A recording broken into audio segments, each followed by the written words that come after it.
Hello అండి. అందరికీ very very good morning అండి. ఈరోజు మనం చెప్పుకోబోయేది స్టోరీ కాదండి. చిన్న ఆర్టికల్.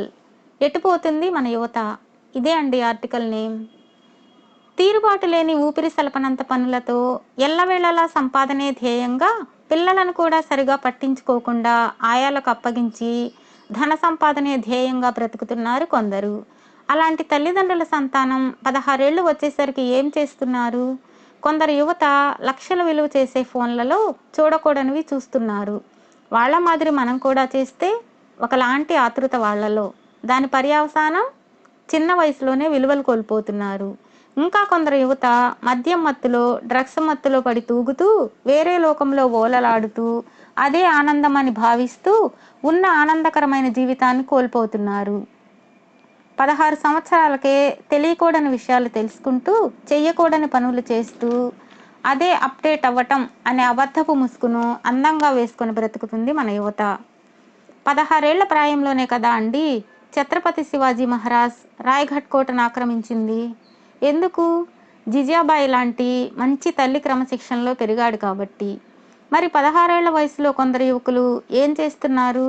అప్పటికే ప్రేమించడం, బ్రేకప్ చెప్పేయడం. అదేనా అప్డేట్ అవ్వటం అంటే?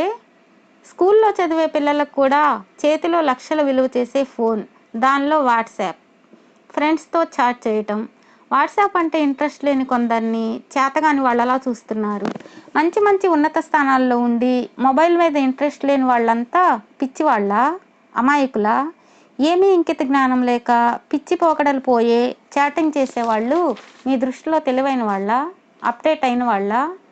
ఈ ప్రశ్న నాకు అర్థం కాని ప్రశ్నగానే ఉండిపోయింది. జవాబు చెప్పేవాళ్ళు మాత్రం నా దృష్టికి రానే లేదు.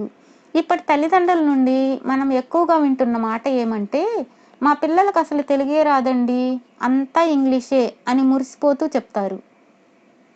అది మురిసిపోతూ చెప్పవలసిన మాటలు కావండి, సిగ్గుపడుతూ చెప్పవలసిన మాటలు.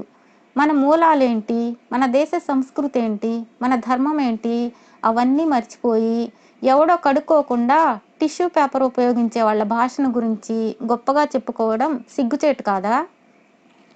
ఇలాంటి తల్లిదండ్రులు ఉన్నంతకాలం యువత అలాగే ఉంటుంది. ముందు తల్లిదండ్రులు మారండి. మన దేశం గొప్పతనాన్ని, ధర్మాన్ని, పురాణేతిహాసాల గురించి వాళ్ళకు బాల్యం నుండే నూరిపోయండి. అంతేకాని మన దేశంలో రోడ్లు బాగుండవు, వేరే దేశాల్లో అందంగా ఉంటాయి, శుభ్రంగా ఉంటాయి అని మీరు చెప్తా ఉంటే ఆ చిన్ని బుర్రల్లో అదే నాటుకుపోయి చివరికి అందంగా కనబడవలసిన అమ్మ కంటే పరాయి తల్లే వాళ్ళకి అందంగా కనబడుతుంది. తర్వాత మీరు ఎంత తలలు పట్టుకున్నా ప్రయోజనం శూన్యం. కాబట్టి తల్లులు అప్డేట్ అయిన వాళ్ళు మాత్రమే రేపటి మంచి పౌరులుగా ఎదగబోయే నేటి పసిబాలల్ని మంచి బాటలో తీసుకెళ్ళండి. మన దేశం గర్వపడేలా వారిని తీర్చిదిద్దండి. మన తల్లులు కూడా మరో జిజాబాయి ఎందుకు కాకూడదు? మరో శివాజీని ఎందుకు తయారు చేయకూడదు? కాబట్టి అందరూ ఆలోచించండి. మొక్కగా ఉన్నప్పుడే సక్రమంగా పెంచండి. మానైతే అది మీకు అలివి కాదు. మీ చేయి దాటక ముందే వాళ్ళని సక్రమమైన రీతిలో పెంచండి. వాళ్ళని కనిపెట్టి చూడండి. ఎక్కడికి వెళుతున్నారో, ఏం చేస్తున్నారో గమనించండి. అలాగని రిస్ట్రిక్షన్స్ మాత్రం పెట్టకండి. వాళ్ళకు మనం స్నేహితులం కావాలి. ఏ విషయమైనా సిగ్గుపడకుండా ధైర్యంగా చెప్పుకునే చనువు మనమే వాళ్ళకి ఇవ్వాలి.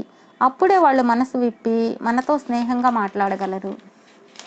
అందరూ అలాగే ఉండండి. దేశానికి మంచి యువతను అందించండి. పోయేదేముంది? Save country, save dharma, be careful, take care all of updaters. Okay, bye bye, see you.